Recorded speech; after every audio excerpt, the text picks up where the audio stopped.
Selamat bertemu dalam pelajaran mekanika fluida. Ini adalah pertemuan kuliah kita yang ke-9 dan minggu lalu saya berikan sebagian dari apa yang saya jelaskan hari ini melalui GCL ya. Jadi hari ini saya jelaskan sama sekalian saya tambahi dengan beberapa materi untuk kuliah kita yang ke-9 secara YouTube. Inilah episode yang ke-6. Jenis aliran fluida sudah kita bicarakan beberapa kuliah sebelumnya, termasuk kuliah minggu lalu ya. Jadi hari ini kita tuntaskan jenis aliran fluida ini, definisinya beberapa jenis aliran yang dikenal dalam mekanika fluida. Baik, ini ada 12 jenis aliran yang sudah kita bicarakan sebelumnya adalah aliran turbulen, laminer, dan kuliah minggu lalu sudah saya berikan penjelasan secara tekstual berkenaan dengan masing-masing jenis aliran ini. Nah, sekarang mari kita perhatikan lebih lanjut. Ideal dan real flow. Jadi kemarin itu ada turbulen dan laminer. Ini ada ideal dan real flow. Apa itu ideal flow dan apa itu real flow? Ideal flow atau aliran ideal adalah aliran fluida ya, yang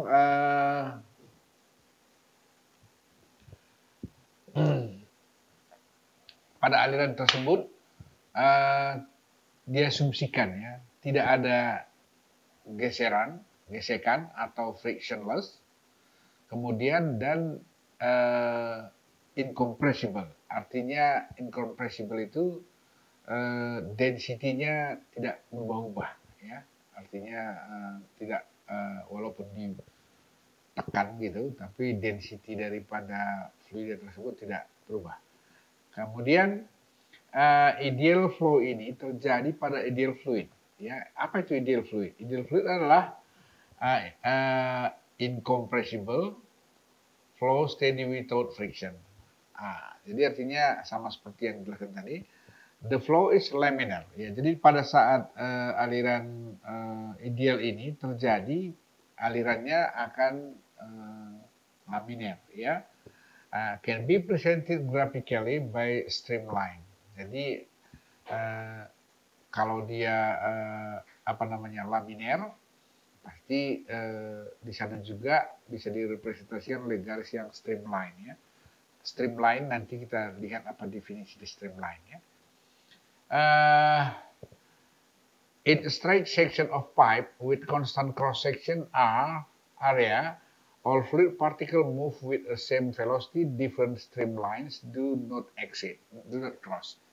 Jadi sebagai contoh ya, artinya ideal fluid ini bisa terjadi adalah pada satu aliran pipa yang lurus, betul-betul lurus, di mana kecepatannya konstan, kemudian vektor kecepatan itu tidak berpotongan satu dengan yang lain. Kemudian, the assumption of ideal fluid flow is helpful in analyzing flow situation involving large expanses. Artinya begini, untuk asumsi ideal flow ini biasanya untuk massa aliran atau debit aliran yang sangat besar sekali, ya itu sering digunakan untuk menganalisis itu. Sama seperti airplane ya, turbulensi atau flow udara apabila pesawat terbang itu digunakan biasanya adalah terminologi ideal flow ini ya. Satu lagi, kalau dia frictionless berarti viskositasnya juga itu sama dengan nol atau disebut juga non-viscous fluid karena tidak ada geseknya ya, jadi nggak ada gesekan satu dengan yang lain. Itu ideal fluid. Nah, real flow itu adalah lawan dari ideal flow. Real flow adalah aliran fluida yang alamiah, yakni aliran di mana tegangan geser tidak sama dengan nol, viskositasnya juga tidak sama dengan nol, dan kehilangan energi tidak sama dengan nol. Jadi artinya frictionnya tidak mengakibatkan kalau frictionless itu kan tidak ada kehilangan energi atau delta E sama dengan nol. Tapi kalau dalam real flow itu adalah kebalikannya. Nah, secara grafik bisa dilihat seperti ini ya. Ini adalah ideal flow, ini adalah real flow. Dalam sini friction sama dengan nol, mu itu adalah viskositas sama dengan nol, dan E sama dengan nol. Di real flow, friction tidak sama dengan nol, artinya real flow, mu-nya tidak sama dengan nol, atau di sana ada kehilangan energi, atau E tidak sama dengan nol. Nah, sekarang sudah bisa dibedakan antara ideal flow dan real flow. Kita lanjutkan. Dalam ideal and real flow ini, kalau secara grafik tegangan geser itu bisa dilihat seperti gambar ini ya. Kalau kita sebut dia adalah frictionless atau tanpa gesekan, berarti kalau ada aliran mengalir di saluran terbuka, maka itu karena tidak ada kehilangan energi, nggak ada akibat gesekan itu, maka itu aliran tersebut kecepatan aliran tersebut grafiknya seperti yang ini ya. Tapi karena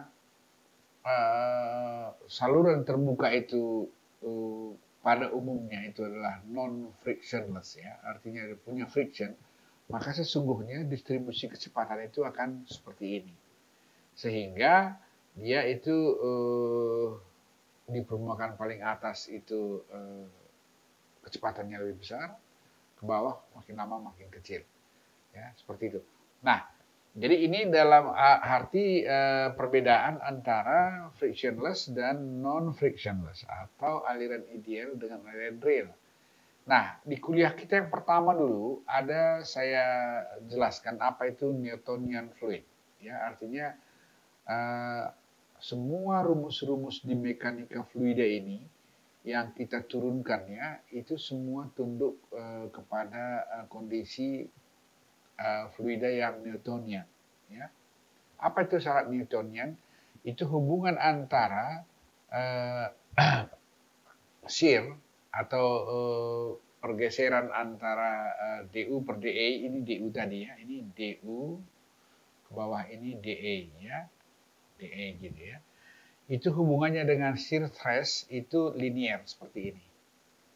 Nah, jadi sebagian besar hukum Newton tentang viskositas ya, hukum Newton kedua F sama dengan M kali A, itu semua itu berlaku hanya untuk Newtonian fluid ya. Nanti sebagian besar dari rumus-rumus kita di dalam mekanika fluida ini, dalam aliran fluida ya, atau fluida yang bergerak itu umumnya tunduk kepada hukum Newton ini ya, Newtonian, masuk dalam Newtonian fluid. Nah, sekarang jenis aliran berikutnya adalah steady and unsteady flow. Apa itu steady flow dan apa pula itu unsteady flow? Nah, sekarang coba perhatikan. Steady flow adalah aliran fluida di mana kecepatan aliran adalah konstan persatuan waktu sepanjang aliran, long path of flow. Jadi artinya kalau dirumuskan itu adalah dV per dt sama dengan 0. Artinya tidak ada perubahan kecepatan per satuan waktu ya di sepanjang aliran. Sedangkan unsteady flow adalah kebalikannya, adalah aliran fluida di mana kecepatan aliran berubah setiap waktu sepanjang alirannya, atau dV per dt tidak sama dengan 0. Nah, secara grafis bisa dilihat di sini ya. Fluid can move or flowing in many ways ya. Fluida bisa mengalir dalam berbagai cara. Pertama itu steady, kemudian unsteady, kemudian turbulen. Itu adalah kejadian ekstrim daripada unsteady flow ya. Nah, supaya dipahami bahwa turbulent flow yang kita bicarakan sebelumnya itu adalah kejadian ekstrim daripada kondisi unsteady flow. Oke, jadi seperti ini. Kalau dia unsteady, coba lihat, ini ada kecepatan ke arah subuh ini 2 meter per detik, ke sana ada 0,5 meter per detik. Jadi artinya dia itu tidak konstan, ya. Oleh karena itu disebut namanya unsteady flow. Nah, jenis aliran lain ini asumsi juga adalah uniform and non-uniform flow. Apa itu uniform flow dan apa pula itu non-uniform flow?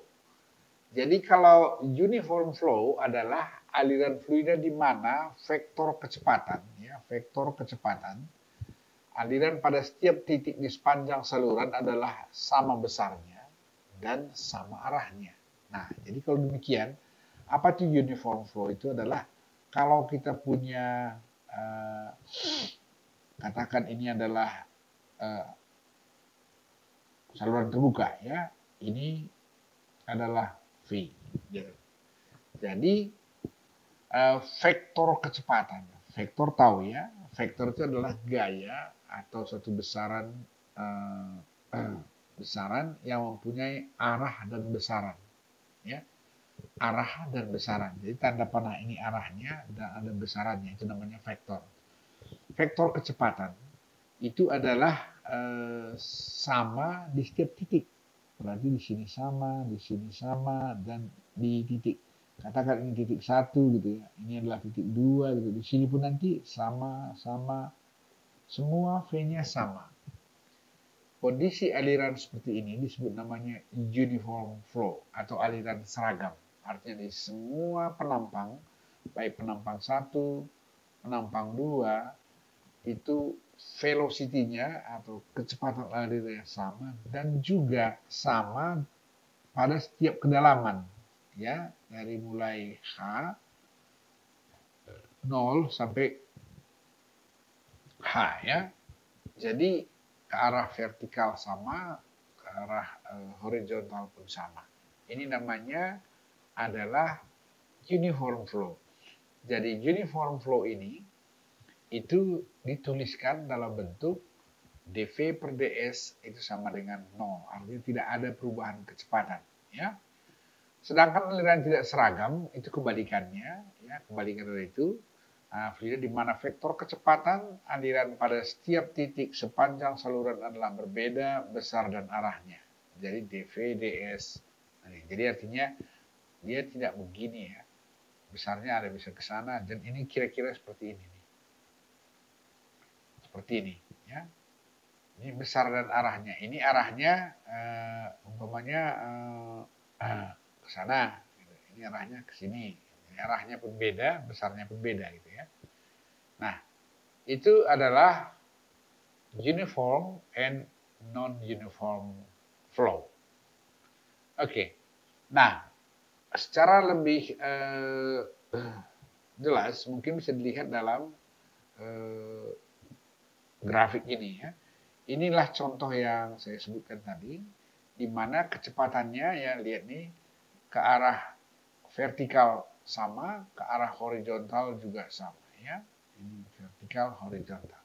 Jadi dia sama sepanjang saluran dan sama di setiap titik dalam kedalaman aliran, ya.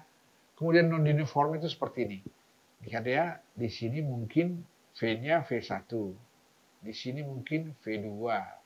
Di sini pasti V2 lebih besar dari V1. Karena apa? Karena mungkin Q1 sama dengan Q2 kan gitu ya. Nah, jadi dalam hal seperti ini berarti vektor tadi apa? Vektor kan suatu besaran yang mempunyai arah gitu ya. Jadi vektor apa nih? Vektor kecepatan. Jadi kecepatannya harus sama, arahnya juga harus sama. Gitu. Jadi ini arahnya kan udah beda nih. Satu ke arah sini, satu ke arah begini gitu. Nggak sejajar seperti yang di atas. Jadi dalam kondisi aliran fluida atau mekanika fluida, hal ini sering kita jumpai, ya. Jadi sering dalam perhitungan simplifikasi dari suatu formula, itu kita gunakan asumsi yang pertama. Jadi ingat ya, saya ulangi sekali lagi bahwa real science dalam mekanika fluid ini adalah static fluid. Ya, tapi kalau sudah flow atau fluid flow, itu semuanya banyak mengandung asumsi. Ya, jadi oleh karena itu maka sering saya sebutkan bahwa dalam mengamati atau mencermati aliran fluida, ini formula-formula yang dipergunakan itu sering harus harus ditera melalui percobaan laboratorium atau membuat model aliran sebagaimana yang kita buat di lapangan ditirukan gitu ya. Jadi oke, ini uniform dan non-uniform flow. Uniform flow itu kadangkala itu sulit bisa dicapai kecuali pada kondisi frictionless tadi ya. Nah, dan tidak ada turbulensi dan dia pasti laminar ya. Nah, kemudian tadi saya sebutkan ada streamline ya. Ini juga banyak persamaan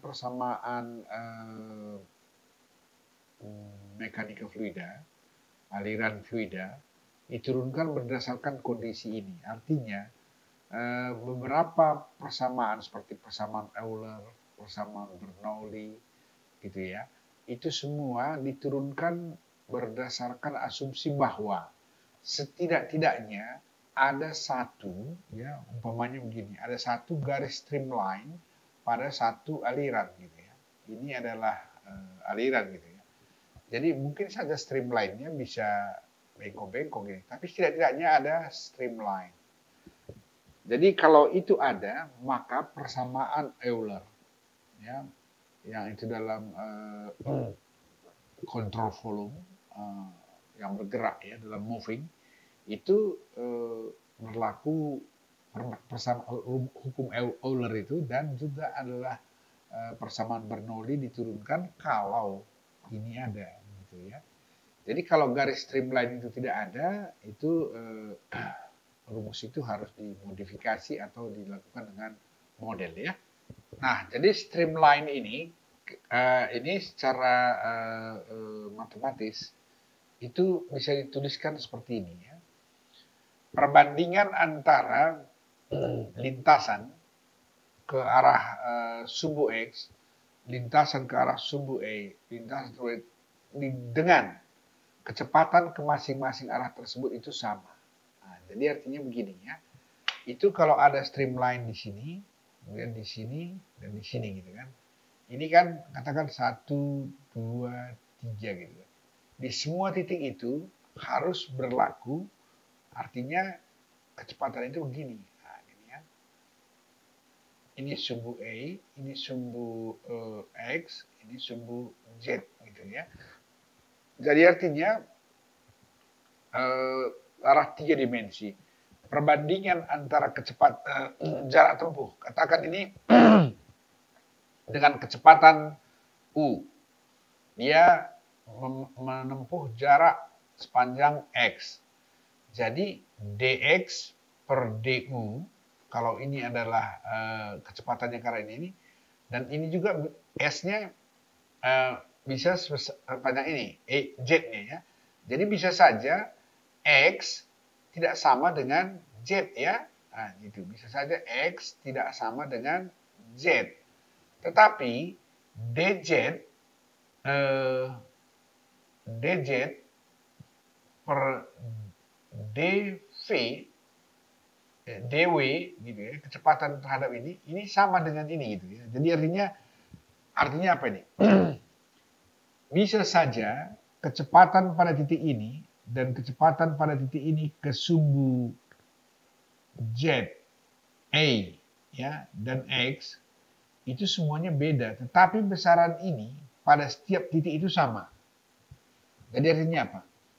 Aliran ini kalau dari definisi ini dilihat, pasti dia tidaklah harus uniform. Ya, karena bisa kecepatannya beda-beda. Ya. Kemudian kalau umpamanya pada titik ini lagi dia berubah, pada titik itu juga ya, pada setiap titik ya, pada titik-titik garis lintasan besar ini sama. Nah, jadi artinya mungkin saja tidak semua garis itu streamline. Kalau dia uniform, steady gitu ya, atau aliran yang seragam itu mungkin setiap garis itu adalah streamline ya. Nah, karena kalau nggak ada kecepatannya ke sumbu X, ke sumbu A atau ke sumbu Z, itu kan sama dengan nol ya. Nah, hanya persoalannya adalah apa namanya? Kalau umpamanya kecepatan ini tidak ada, ini pun tidak ada gitu ya. Jadi sementara ini tidak sama dengan nol, maka sebenarnya di situ juga tidak memenuhi persamaan ini. Nah, jadi yang penting garis streamline ini adalah garis yang menghubungkan titik-titik di mana dx per u, dA per v, dan dz per w itu sama besarnya. Ya, artinya perbandingan antara jarak yang ditempuh dengan kecepatan ke arah tersebut ya dengan ke arah yang lain, jarak yang ditempuh di jarak yang lain dengan kecepatan ke arah lain tersebut sama. Nah, ini adalah salah satu garis ya di mana hukum-hukum aliran mekanika fluida diasumsikan ya itu berlaku di sana pada garis streamline ini ya. Nah, seperti saya sebutkan tadi ya, persamaan Euler juga itu di sepanjang garis streamline ini. Jadi kalau asumsinya bahwa pada aliran tersebut harus ada garis yang streamline ya. Kemudian dalam hal ini ya, perhatikan bahwa apa itu U, kecepatan ke arah sumbu X, V adalah kecepatan ke arah sumbu A, W kecepatan ke arah Z, dan dx, dE itu adalah panjang lintasan tadi, panjang ditempuh per satuan waktu. Ya. Baik, nah ini streamline, arti streamline. Ya. Jadi sekali lagi saya ulangi bahwa sebagian besar persamaan-persamaan energi, kemudian persamaan-persamaan volume atau massa, ya itu momentum ya, persamaan kekal momentum semua diturunkan dengan asumsi-asumsi ya. Jadi salah satu asumsi streamline itu asumsi yang dipenuhi untuk rumus tertentu harus di garis streamline. Nah, yang terakhir adalah aliran rotational atau irrotational flow. Apa itu aliran rotational dan irrotational flow? Rotational flow adalah aliran di mana partikel-partikel fluida apabila mengalir sepanjang streamline-nya, garis streamline-nya, ya, berputar pada titik pusat gerakan rotasinya. Ya. Jadi kalau umpamanya seperti contoh seperti ini. Ini disebut namanya adalah aliran rotasi. Biasanya ini di turbin atau di pompa ya. Itu ada aliran di casing turbin centrifugal pump contohnya ya. Kemudian turbin juga sama prinsipnya. Itu ada disebut namanya rotational flow. Kemudian ada irrotational flow. Itu aliran di mana partikel fluida apabila berputar dia, apabila mengalir dia di streamline-nya tidak berotasi seperti di atas. Jadi ini sama seperti aliran streamline semua, jadi dia laminer. Ya. Biasanya yang seperti ini adalah yang laminer. Nah, ini rotational dan irrotational flow ini adalah aliran-aliran yang sering kita temui di pompa ya, pumping station atau PLTA di turbin gitu ya, turbin PLTA. Nah, sekarang kita sampai ke apa namanya persamaan kontinuitas. Ya. Apa itu persamaan kontinuitas di dalam aliran fluida? Tadi saya ada sebutkan hukum konservasi massa, menjelaskan bahwa massa itu adalah kerapatan jenis dikali dengan debit ya, yang keluar itu adalah massa. Jadi debit yang keluar itu adalah Q sama dengan V kali A ya. Nah, jadi itu adalah massa. Pada sebuah sistem adalah tetap konstan. Jadi maksudnya begini. Kalau ada sebuah sistem itu adalah aliran fluida pada suatu wadah tertentu. Ya, katakan wadahnya kalau kita bilang pipa gitu ya, pipa dengan diameter tertentu, ini, ya, dengan diameter tertentu D. Kalau ini titik 1, ini titik 2, dan ada air mengalir dengan kecepatan V, gitu ya, maka massa yang melalui titik 1 dan titik 2 itu sama. Gitu. Massa itu apa? Kerapatan jenis fluidanya atau berat jenisnya ya. Rho dikali dengan Q. Q itu apa? Itu adalah debit kan? Debit dikali dengan massa yang lewat persatuan waktu. Ya. Per detik, persatuan tek, satu detik, tek. Nah, itu berapa yang lewat? Itu di setiap titik itu massanya sama. Itulah namanya adalah hukum konservasi massa atau kekekalan massa. Jadi kalau umpamanya aliran seperti ini di titik 2 itu artinya Q1 sama dengan Q2 kan gitu kan? Atau rho V1 kali rho V2 sama. Ini kan udah massa ini. Nah, inilah yang disebut namanya dm per dt sama dengan 0. Jadi ini kan dari titik sini ke sini ada jarak tempuh T gitu kan. Ya, jadi kan berubah waktu, berubah tempat gitu ya. Tapi masanya tetap sama. Jadi ini adalah hukum kontinuitas. Artinya hukum kontinuitas itu adalah kekekalan massa sesungguhnya. Nah, tetapi kita bisa bawakan ke hukum continuity equation dalam bentuk seperti ini. Jadi kalau ada titik alirannya dari titik 1 sampai titik N gitu kan. Nah, kalau tidak ada bercabang kemana-mana aliran ini, maka dia akan tetap berlaku adalah rho V1A1 sama dengan rho V2A2 sama rho VNAN. Inilah rumus persamaan kontinuitas. Nah, kalau rho-nya sama, ya, rho-nya sama semua, artinya rho adalah rho 1 air semua gitu, kan kerapatan jenisnya sama. Dan dia adalah incompressible, tidak bisa berubah kerapatan jenisnya. Nah, jadi, kalau begitu, kan rho satunya bisa kita buang. Maka sesungguhnya continuous equation itu bisa berubah menjadi V1 kali A1 sama dengan Vn kali An gitu kan. Nah, ini sekali lagi ya, ini bisa kita keluarkan rho-nya, maka sebenarnya V1 kali A1 sama dengan V2 kali A2 ya, sama dengan Vn kali An. Itu adalah persamaan kontinuitas. Jadi ingat ya, apakah aliran kita adalah aliran pada open channel? Apakah aliran fluida kita pada media pipa? Sama saja. Bahwa persamaan kontinuitas itu tetap berlaku. Hanya ada kalanya begini ya. Ini pipa kan bisa di sini bercabang ya, di sini bercabang gitu ya. Nah, tetap persamaan kontinuitas itu berlaku ya. Ini adalah Q1 gitu kan.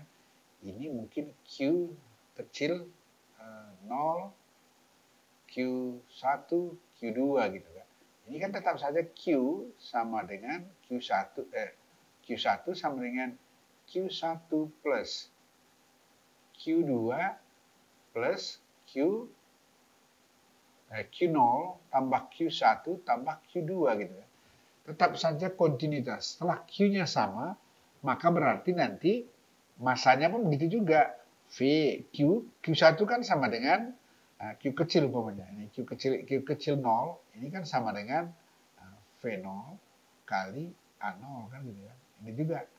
Ini adalah V1 kali A1. Nah, dan seterusnya ya. Jadi oleh karena itu persamaan kontinuitas ini akan bisa kita gunakan untuk menghitung parameter-parameter yang kita perlukan dalam mendesain media yang digunakan untuk mengalirkan fluida. Karena dengan hukum ini atau dengan persamaan ini, berarti setidak-tidaknya kita bisa menderivasi satu persamaan, yaitu hubungan antara Q, V, dan A. Ya. Jadi dalam parameter aliran fluida nanti, kita akan selalu ketemu itu. Yaitu satu adalah A, itu luas penampang, umpamanya seperti ini ya. Kalau kita perhatikan ada satu saluran gini ya, apakah pipa atau saluran terbuka, ini 1, 2, maka kita bisa dapat penampang kalau terbuka seperti ini, kalau pipa mungkin full seperti ini gitu kan. Ini penampangnya namanya A, gitu kan. Nah, itu adalah parameter yang selalu kita perlukan untuk mengalirkan fluida untuk debit tertentu dan kecepatan tertentu. Nah, di sini kita bisa desain V-nya, ya. Kemudian kita perlu diameternya, gitu kan. Diameternya berapa kalau V-nya sama dengan sekian, gitu. Atau kita perlu untuk panjang tertentu itu kita perlukan kecepatan Q apabila kita ketahui diameternya gitu ya. Diameternya diketahui, kemudian ditanya berapa banyak debit yang bisa dialirkan pipa yang sebesar ini kalau ya bahannya diketahui, kemudian ketinggiannya, elevasi diketahui sehingga kita bisa menghitung kecepatannya gitu ya. Nah, nanti semua parameter itu akan kita ketahui apa? Yang perlu kita cari apa? Diameter atau bisa juga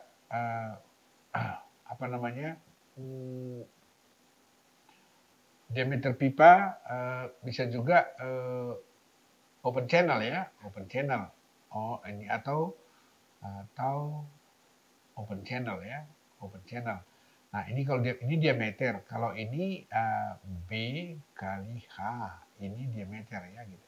Nah, kita selalu membutuhkan itu dalam kaitannya dengan apa? Q. Berapa banyak air atau fluida yang mau dialirkan untuk bisa sampai dari satu tempat ke tempat lain. Gitu. Jadi persamaan kontinuitas ini akan membantu untuk menghitung parameter-parameter itu. Apa saja parameter di ini tadi adalah saya jelaskan ini. Nah, sekarang kita coba yang ini ya, yang open channel ya. Kalau dia open channel, gitu kan, ini, yang kita perlukan apa? B dan H, ya, dan theta kan, gitu kan, sudut ini. Nah, ini supaya apa? Supaya bisa mengalirkan Q. Parameternya apa? B, H, theta. Nanti persamaan ini dalam satu aliran dari 1.1 ya, ini Anda katakan adalah L gitu ya, titik 2, kita perlu Q sebesar ini sampai di titik ini gitu. Ini kita perlukan ini. Kalau dia pipa berapa diameternya? D sama dengan berapa gitu kan. Nah, ini adalah bagian-bagian parameter fluida yang bisa dibantu untuk mendapatkan parameter itu dengan menggunakan ini. Dengan menggunakan persamaan kontinuitas. Baik. Nah, satu lagi adalah persamaan energi. Ini juga akan membantu untuk menghitung parameter-parameter tadi. Ya, tetap tujuannya adalah ke sana, tetapi ini juga harus diperhitungkan. Apa itu? Persamaan energi.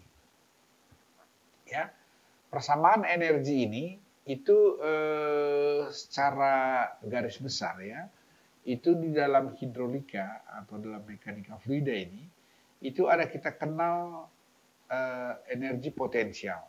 Energi potensial itu sebenarnya elevasi. Ya. Yang kedua adalah energi kinetik, yaitu V kuadrat per 2. Kemudian ada energi tekanan P per gamma. Nah, P per rho ya. P itu tekanannya. Jadi total energi hidrolik pada satu titik, artinya begini. Kalau ada satu aliran fluida, titik 1 dan titik 2 gini ya, dia mengalir begini gitu ya. Ini di titik ini E1, di sini ada E2 gitu kan. E1 ini semua ini Z-nya Z1, V-nya V1, P-nya P1 gitu kan. Kalau fluidanya sama, rho-nya sama kan gitu. Nah, jadi untuk semua aliran, apakah dia open channel atau pipa, berlaku ini. Jadi artinya ini adalah elevasi titik 1, Z1. Ya, katakan dari mana itu dihitung? Dari datum lah. Datum, ini referensi gitu ya. Dari sini hitung, dapat Z1. Ini adalah Z2 gitu ya. Nah, jadi secara hidrolis, ya, secara aliran fluida ini, ya, energinya pertama itu adalah energi potensial ini. Yang kedua, ini kan ada kecepatannya gitu ya, V. Kecepatan ini di aliran fluida disebut namanya V kuadrat per 2, itu namanya adalah energi kinetik. Ya. Energi kinetik itu besarannya adalah V kuadrat per 2. Ini adalah tergantung kecepatannya. Ini ganti jadi V1 gitu. Kalau di sini nanti V2 gitu. Nah, kemudian P. P itu pressure.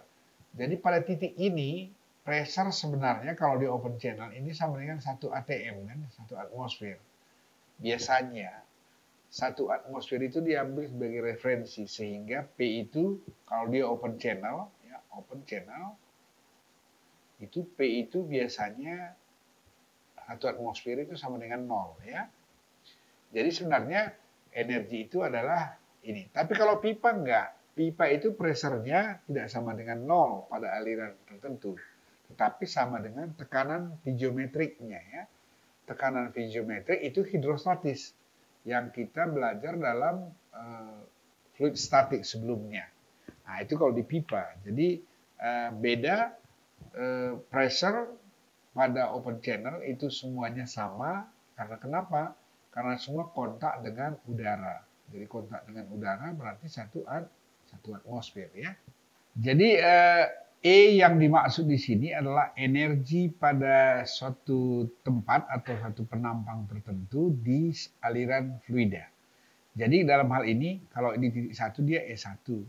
Tapi kalau dia nanti di titik 2 itu adalah E2 gitu ya, seperti ini ya. Nah, ini ada satu koreksi ya. Ini harus huruf kecil ya. Saya tadi tuliskan yang huruf besar karena P kalau huruf besar itu hanya Pascal ya, tekanan. Jadi kalau P pressure ini P huruf kecil aja, P ya. Nah, kita teruskan aja. Nah, ingat ya, E sama dengan GZ V kuadrat per 2 tambah P per gamma. P per rho, sorry. Nah, kalau, ini perhatikan ya, kalau umpamanya yang sebelah kanan ini, ya, persamaan, ini disebut namanya persamaan energi. Semuanya kita bagi dengan G. Maka akan kita peroleh ini, persamaan ini. Ini artinya apa? Z, satuannya kan satuan panjang. M, meter, height. Ini semua kalau kita tuliskan seperti ini, energi ini satuannya nanti adalah satuan panjang meter. Nah, jadi menarik dalam hak kita teknik sipil ya, karena ini bisa diukur secara apa? Secara fisik. Nah, jadi kecepatan per 2G pun satuannya akan meter, P per rho G pun satuannya meter. Ya. Jadi ini umum digunakan untuk teknik sipil karena itu measurable, bisa diukur di lapangan. Nah, jadi elevasi biasanya kita dalam meter, gitu ya. Kemudian velocity meter per detik, tapi ini udah 1 meter semua. Jadi energi itu bisa dikonversi dalam bentuk height atau meter, satuan panjang. Nah, persamaan energi ini ingat baik-baik karena ini akan nanti kita bicarakan lebih lanjut dalam persamaan Bernoulli untuk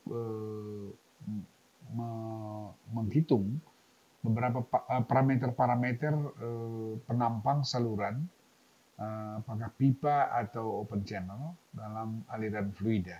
Ya. Jadi yang penting adalah persamaan energi. Ini sudah kita bicarakan persamaan energi pada aliran fluida dan satu lagi persamaan kontinuitas.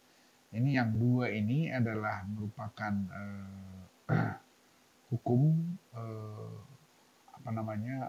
kontrol volume sebenarnya. Ya. Jadi volume yang bergerak pada satuan waktu pada satu saluran. Nah, jadi kalau demikian maka dua persamaan ini di sini Anda akan mendapatkan hubungan titik satu dengan titik yang lain. Karena contohnya begini ya. Kalau misalkan saluran terbuka gitu kan. Ini kan ada slope-nya ini ya. Ada slope-nya gini. Ya.